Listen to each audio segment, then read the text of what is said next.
Are we audiophile crazy to always bother and argue about details in HiFi? Spending major money on things people wouldn't even notice? No wonder there's harsh critics online on audiophiles and their choices. All that in the name of good taste in music appreciation. But what is good taste in music and HiFi? Welcome to the Bast Audiophile with your host, the Bast, an audiophile. Today we're asking ourselves the tough questions. Some people might argue and react to what we're going to say, but that's why there's a comment section. Please let us know your thoughts. This is another video with Loic from the YouTube channel HiFi Cave, a very good YouTube channel that you should subscribe to. The link is down below in the description. In this video, we ask ourselves, why are we always bothering with details in HiFi? Why are details important? Also, more importantly, what is the quest of excellence in HiFi? How can we define good taste? We risk ourselves an explanation. You're welcome to comment and contribute to the conversation. You'll notice that we use a lot the analogy of wine. It's a way for us to find a common reference point to discuss HiFi taste. We hope that you'll enjoy. Let's get right into it.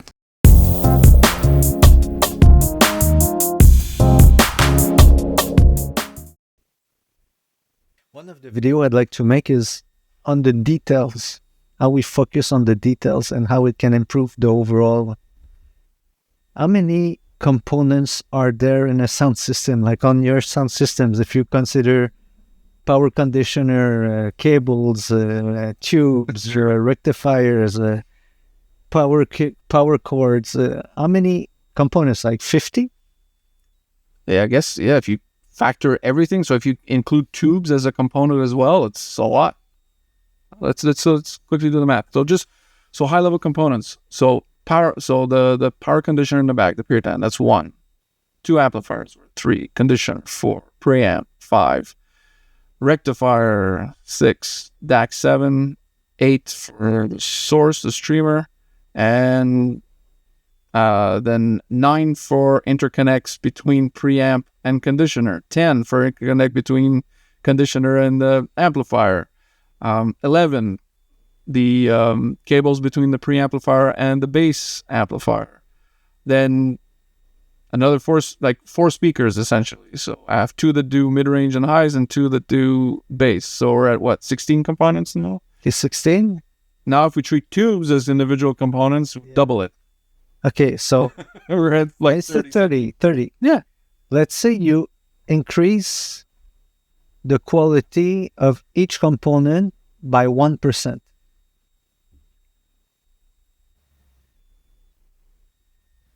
So it doesn't mean it's going to be 30% better. I wish I could have time with that one to think of how I could, because if you improve everything by 1%, each component, you take the time of this cable instead of this cable, this tube instead of this tube, 1 to 3%, whatever. But does it compound equally, or is it exponential? Is it multiplying, compound equally, or does it have a diminishing return? And there's synergy. Sometimes they can. I think all of the answers are possible. I think it can have a diminishing return. I think it can multiply. I think it can be very linear. It can be just additive. It depends. I think it depends on a lot of things. But so when you deal with 30 elements, it means that there's many movable parts. Yeah, there's a lot. For me, it's the same thing as when you make wine. When you make wine, there's like so many steps, like it takes many years to make a wine, and you improve like just the way you clean the bottles, the way you cut the grapes, the way you cut the leaves during the season, the spring, and how you prepare everything. There's so many details. I don't know, there might be 20,000 steps to make a good wine. And if you want to be more profitable, you do 10,000 steps or 5,000 steps, and you leave the other ones, and your wine will be less good.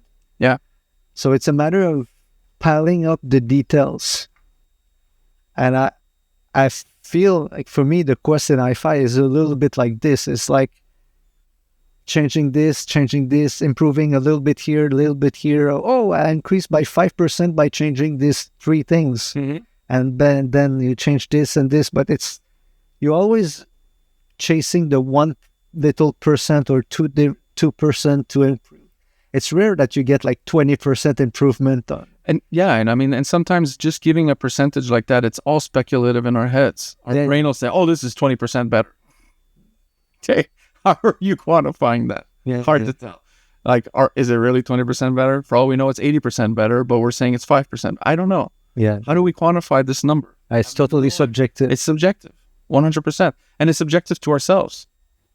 If you value a certain thing more than the next person, and I change the rectifier and the soundstage drastically improves in depth, but by doing that, the mids actually are not as warm as they used to be.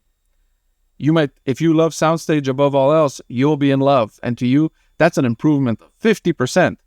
But the person who cares more about warmth of mid-range will say, no, we took a step back here. Things are worse by about 10%. So how do we quantify what's better or what's not? It's subjective to what subjective and to what we like, and what we like, I think, as hi-fi nerds, changes over time. We value something on day 1, we'll value something completely different on day 500, and day 50,000 will be drastically different than what it was on day 500. And then your taste in music. Taste in music is a lot. There's no piece of paper that told me, this is good with that, that's good with that, that's good with that.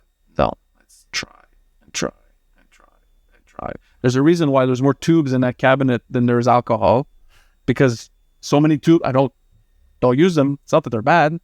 It's because synergy is not quite as good. Some of them is just 2% less than what's there. Yeah. But sometimes that 2% is it's that last pinch of salt that actually makes it magic. I've been testing between Volumio software, even been testing a Mac iOS versus a Windows underlying operating system. Yeah. Everything sounds different. Yeah, all right. So it's a nice puzzle. Yeah, it's I've been working about a month to try to make a video on that topic. I still can't make a proper video on it. I can make a video, but it is a video that is going to be so hated and contested. For me to tell audiophiles on YouTube, oh, Windows doesn't sound the same as a Mac, as iOS. Well, people will be like, okay, another crazy. So I don't know how to explain the differences yet. But that's a video I'm interested in, because it's all about details. Like, every choice you make in gear makes a difference of like a 0.25% or a 0.5% or a full percent or 10% sometimes when you change speakers and stuff like that. But it's always relatively speaking details. But it's like wine. When you make wine, there's so many steps in making wine in the process. When you pay attention to the details and you gain a 0.5% here, 1% here, and that percent here, and there's so many details that at one point, when you're like wine, your sound system, when you pay attention to all the details, it can pile up to 20% or 30% difference and make a significant impact when you pay attention to the details. So I highly encourage you to make a contested video that will trigger people. And this is details, and there's no point in making that. The cryotone conditioner, if I were to just look at his specs for that, I would never be curious. But it's after experiencing cryotone tubes, I'm like, whoa, there's something. The people that work there have figured something out when it comes to cryo-treating equipment. Cryo-treating equipment is not done, it's not just because you freeze something in liquid nitrogen that, it's done. I think there's a recipe. There's a way to do it. So when I discovered that, and then I saw feedback of some individuals that were using that, and they were like, whoa, like it brought life to my system. And I kind of got that experience when I first started using cryotone tubes in the amplifiers. Whoa, there's like a sense of life, of air, of dynamics. Like everything just seems more present when I was using it. Then I was curious. I'll give you an example. The the company SW1X. I've been in touch with them. I should be getting one of their streamers and one of their DACs. Well, in their streamers, I looked at their flagship streamer. What do they do differently than everybody else? I was like, just curious. Like, they do things that if most people would actually realize, with the snake oil naysayers would lose their minds. Things like the CPU in their streamer is tube rectified. When I tell that to friends in the IT industry, which I am in the IT industry, they look at me and they go, are you crazy? A CPU is not meant to be rectified by a tube. And I look at them, I said, not if it's used to mine Bitcoin, sure. But to reproduce something that sound, yeah, that you will feel. There's something. They're like, no, but it's ones and zeros. I said, actually, I'm realizing it's not ones and zeros and sound. As soon as you connect, it's all current. It's all electrical flow between every. Yeah, and when you switch from low to high frequency voltage, it's not a sharp. The fact that you increase the voltage, it's rounded. It takes time to go up, and it takes time to go down. So it's a wave. Yes, and it's a voltage. So it's an analog. It is signal. It's an analog signal that has to be treated as the same way we treat analog signals. Yep. So as soon as you plug anything in your chain, if the electrical components in that chain, regardless of what that component is doing, is noisy, if it has a noisy transformer or a noisy power supply, even if all it's doing is ones and zeros, well, guess what? There's a piece of copper or silver linking that piece to the next piece, and that is also conducting a form of electrical current. Even if that is interpreted as ones and zeros on the next component, it is then that noise gets into the next component and the next. Yeah, I've seen some very high-end audio companies, when they do their circuits, the circuit boards, the circuits are not sharp. They're not a 90-degree angle. Oh, they take their time. They take the effort to make a little curve, so that it's not interesting. So that's very high-end. But some companies have realized that, and when they treat the digital signal, they make everything rounded with the shortest path possible. But when you see that on the board, it's rare, but it's a sign of good taste and of expertise. So I'm hopefully getting a streamer to try that, not their top one, so I'm not going to experience the CPU that is tube rectified. However, the one that I am getting, one of the outputs, the SPDIF output, is complemented by a tube. So a digital output is complemented by a tube. I'm really curious to hear that. Yeah. I'm sure you're going to hear the difference. And because of that, I also asked him, I said, I kind of need one of your DACs. I said, because your DACs were built with this in mind. I said, for one, I said, I have a problem. I said, because my DACs right now, I don't have an SPDIF coaxial input on my DAC. So I'd have to go get a DAC that has that. But if I do that, the time it's going to take me to find a DAC that will have a sonic character that marries well with my system, just to say that I can then experience their streamer and understand what their streamer does, it'll be too much. So I said, if for me to really understand what it is you're trying to convey, I said, I also need one of your DACs. So they said, okay, no problem. I said, and I also need you to feed me the cable that you guys make, because they make everything. Okay. They make their transformers. The only thing they don't make is their capacitors. On a few other things, but they try to make as much as the stuff that they can get control over, because they will build it in a way that favors music reproduction, not like, because if you buy, he was explaining, if I buy USB boards off the market, these USB boards are not meant for sound. So there are things, we have to treat things differently. You kind of hinted at some of it.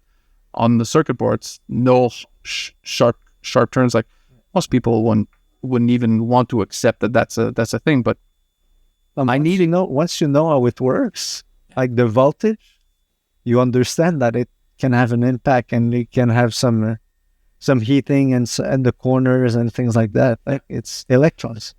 Everyone's right in their debates, because their experience has different parameters, and people argue and they don't even realize they're in a different context. So when that's the case, they're both right based on their experience, but things are different. And people are saying point of diminishing returns. To me, it's not, there's never a point of diminishing returns. If you're passionate about getting the maximum presence of the music in the room, if that's what you want, to me, there's no diminishing returns. As a matter of fact, it might be that last little change of 2% that changes everything. You could have the best Michelin star dish in a restaurant. All it takes sometimes between amazing and just good is a pinch of salt. Yeah. Too much or too much or too little. Wine is, to me, is the same thing. People who don't have either the affinity or the palate for it or the experience, if you make them try a first growth wine at $2,000 a bottle or a $25 bottle Cabernet that was grown in the hottest climate in the world, they'll prefer the Cabernet because it's just big, bold, sweet. Oh, I like the taste of this. And I'm drunk. But if you're diving into subtleties and nuances, then that first growth at $2,000 plus the heritage and understanding of what it is, it's not going to be a point of diminishing return for some people. But you can't debate that. People are both right. Yeah, but the point of diminishing return is often related to money. You know, when how much you spend, it doesn't bring benefit. But that's relative to the individual who is appreciating what's happening. Yeah. There are people that will never ever appreciate spending money in a 3 Michelin star restaurant. No, because a homemade lasagna is just better, and they're not wrong. Yeah. But at the same time, there's something about the 3 Michelin star dish. There's a whole question, and it's often debated in wine, but in movies you have the same thing in pretty much every topic: is does good taste exist? Does it exist, good taste? Like, all tastes are into nature, yet there's different types of songs, you know, there's different genre of music, there's heavy metal, classic, jazz, name them. Like, there's so many styles of music. But take somebody, for instance, who likes metal. I don't like metal, but some people like metal. There are qualities in metal. Like, there's good metal and bad metal. There's good classic and bad classic. I am not a fan of metal, but there are metal tracks, specific songs that I've heard that I've said, wow, that's really good. You know, you'll have a great Bordeaux. Okay, well, what's missing from this Bordeaux than the Cheval Blanc that you had? it might be such tiny little details. Again, we'll do the analogy of wine. When I experienced something like a Cheval Blanc, I mean, my expectations were there because it's the kind of wine that I've followed, I've researched, I saw how they produce it, how they make it. But until I've tried it, I was like, what am I going to face? Uh-huh. And I got to try one. I didn't get to try one that was aged because I'm not filthy rich, even though even a cheap Cheval Blanc is what I consider above my means, but it's something I would do occasionally. Every time I had a sip of that wine, my brain would focus on something. Either the fruit, either the tannins, either the acidity, I would try to focus on something so I understood what was happening. And after X amount of sips and glasses, it creates a big, like a canvas, a bouquet, a painting even almost. And every time I would analyze something, I would feel, oh, what a great acidity. Oh, but wait, no, but the acidity is almost not there, but it's there. It was always flirting with that line of it's there, but it's not there. It's there, but it's not there. It's there. Same thing with the fruit. There was great fruit, but it wasn't overly ripe, but it also wasn't unripe. But you had both. It kept having fun flirting with that line where it was like, I'll give you a little bit of sugar, but then I'll take the sugar away. I'll give you a little bit of salt, then I'll pull the salt away. Yeah. Then I'll give you both at the same time. Same thing with the tannins. Sometimes it would start where I was like, wow, how can, tannins are almost non-existent for such a young, oh, wait a second, here they are. It was like, they would kind of show up and then they would disappear. How would you describe that? How would you name that? It's like the yo-yo of nuances. The yo-yo of nuances. Yes. Isn't the definition of good taste? Maybe. The definition of beauty is like something intriguing and you cannot remove your attention from it because it's always... And every time you go back to it, it's balanced. The story is always different. Yeah. It's the same, but it's different. Like, I recognize the signature, but the experience will change. I wonder if it's what described the taste of umami. Could be. You know, this kind of a unbalanced thing. It's actually very hard to describe to someone what umami is. Once you know how to recognize it, you recognize it. But it's like a balance. It's a harmony of something that is unbalanced a little bit. Yes. Yes. An IPA, a beer. What makes an IPA special? It's its balance of bitterness and citrus. If one's too much over the other, yeah, the experience, it's a harmony. It has to be harmonious. How would you apply that to HiFi? This yo-yo and so it's a lot of things. I used to value more when I first started. The soundstage was everything for me, just because it has this enveloping character, and my brain would get very stimulated by that. It's like dopamine would go through the roof if I felt like there was a big soundstage, and it felt 3-dimensional. As time progressed, I still like a good soundstage, but I'll value something else. Like then the resolution kicked in. Then I would get wowed, and I want the resolution, because you can have great soundstage without hyper resolution. They're not always linked. After the resolution, it was more of like a tonality, timbre of instruments. Does an instrument sound like an instrument? This is like, if a song is using a Takamine acoustic guitar, it sounds like a Takamine. If someone's using a Gibson J35, it does not sound like a Takamine. And the songs that I knew what kind of guitars were being used, I want to feel like that's convincing. And today, I want a marriage of all these things. You want it all. Yeah, but I don't want balance. but I don't want I don't want them all necessarily at the best possibility that they can.